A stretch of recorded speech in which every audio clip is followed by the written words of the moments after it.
Hi guys, Dr. Chris here and welcome to my first audio commentary ever. I thought I'd make up this video as I hadn't seen a previous one using Squires only to complete Summit on insane difficulty for the Xbox 360. I have seen a few other videos on YouTube, but they've used different classes, all were multiplayer, so I hope this is something interesting and unique. I'm using the Squire class only, but I do have two different characters.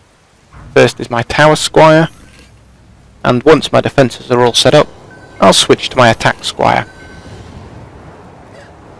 So when the round first starts, I usually head up to the three chests at the top towers, near the bottom crystals, and once I've got those treasure chests, I'll set up the defences near that crystal first. I put a spike blockade down the centre steps, and then have two bowling ball turrets behind that. Obviously I only have enough mana on the first round to summon one. On the left and right hand sides I will set up my bouncing blockades first, and again once I have more mana I will summon a bowling ball turret behind each of those. I position the bouncing blockades in the centre of the steps and fairly high up, so that they tend to take the least amount of damage from kobolds and such like. I summoned a bouncing blockade here, although I will sell that later, as I tend to have a spike blockade slightly further up near the fire pit, and then a bowling ball turret covering that alleyway from the top.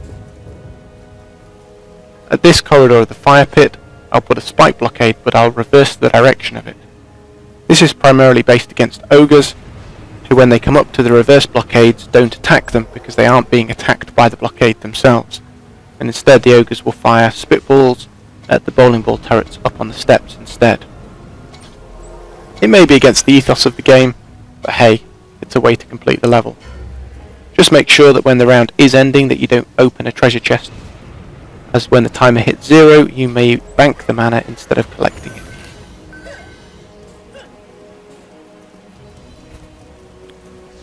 Again, don't worry if your defences aren't all set up by the time the round actually starts, because there is a decent amount of time before the enemies get anywhere near the crystals.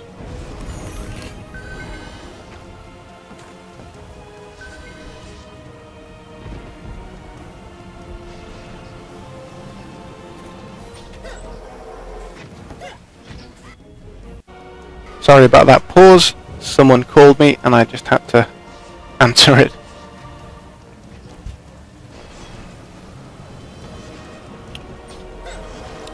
Now I will sell this bowling ball turret and summon a spike blockade slightly further up.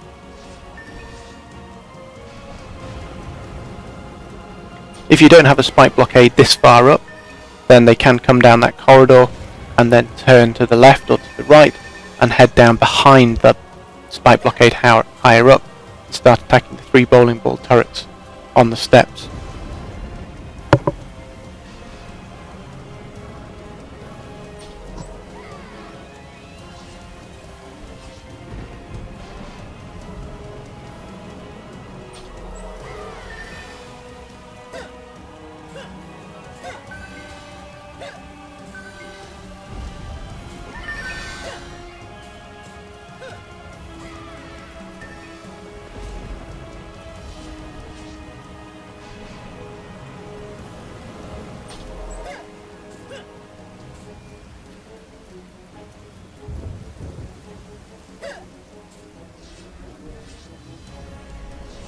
When laying down these bowling ball turrets, try to keep them all on top of the steps, just in case the ogres do come down as far as the spike blockades.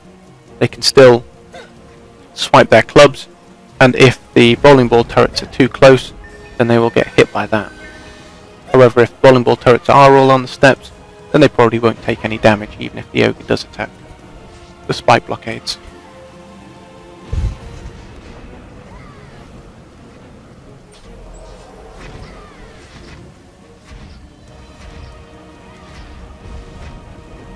I also don't worry about summoning any of the harpoon turrets until the round that the wyverns are due to show up, as they aren't really needed up until that point in time.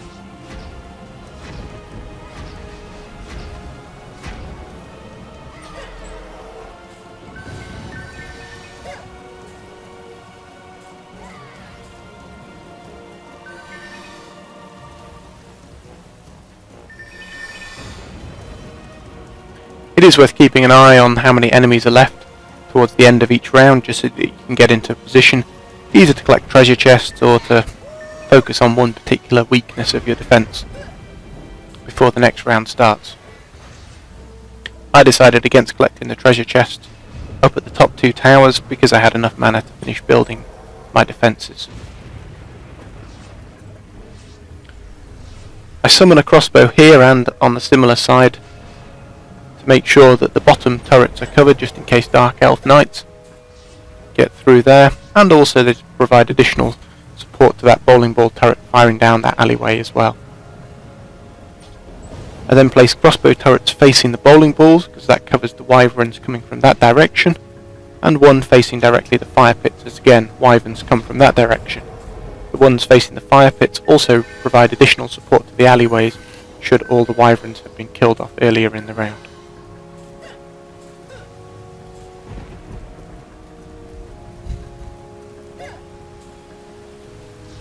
Again, I like to keep my defences pretty symmetrical, as the spawning on this map is fairly symmetrical itself, apart from which alleyway the ogre comes up.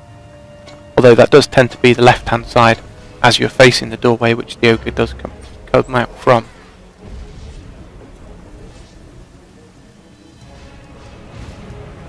After I've placed this last harpoon turret, I'll have 7 defence points left, which I shall use to summon one final bowling ball turret.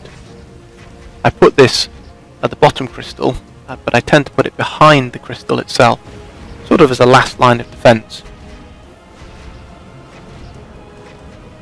It's also the bowling ball turret I tend to upgrade the most. Even though it gets very few kills, when it does fire you want to make sure that it kills the enemies there very quickly, otherwise that crystal could be under attack and take a lot of damage very quickly.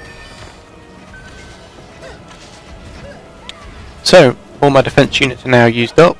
I'll just let this round play out, upgrade a few defences as I go along, and then switch to my offensive Squire to gear up for the round when the dragon attacks.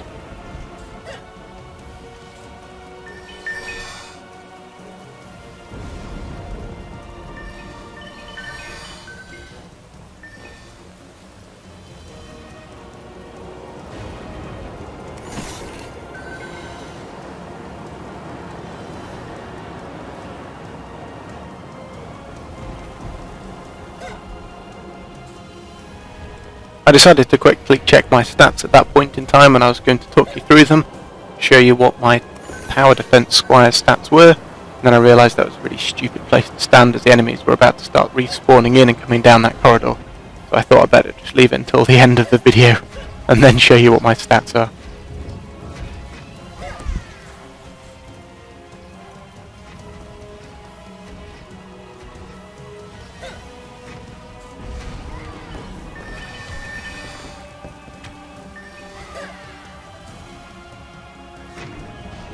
With regards to upgrading, it is worth doing it, particularly for the bowling balls and the harpoon turrets, but I never upgraded anything up to the maximum level.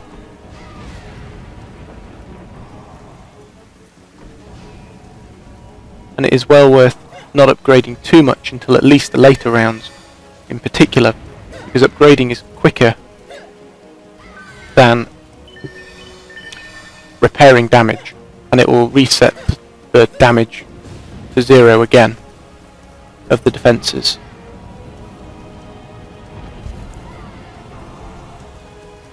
With this defence you shouldn't need to upgrade too much either. Although when the dragon does start attacking, unfortunately you probably will lose 1 or 2 towers.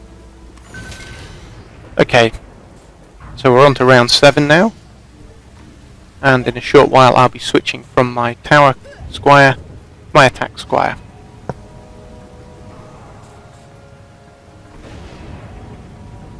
I'm just going to use up the remaining mana that this Squire has on upgrading the harpoon turrets.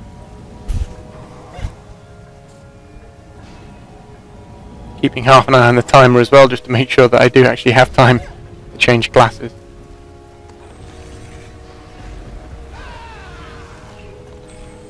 Okay, there we go. This is my attack Squire, who's set up to deal maximum damage per second, and to be as fast and to have as much armor protection as possible to try and withstand the dragon's attacks. So, part 1 is nearly over. Please join me in part 2 where we will slay the ancient dragon. Thanks for watching.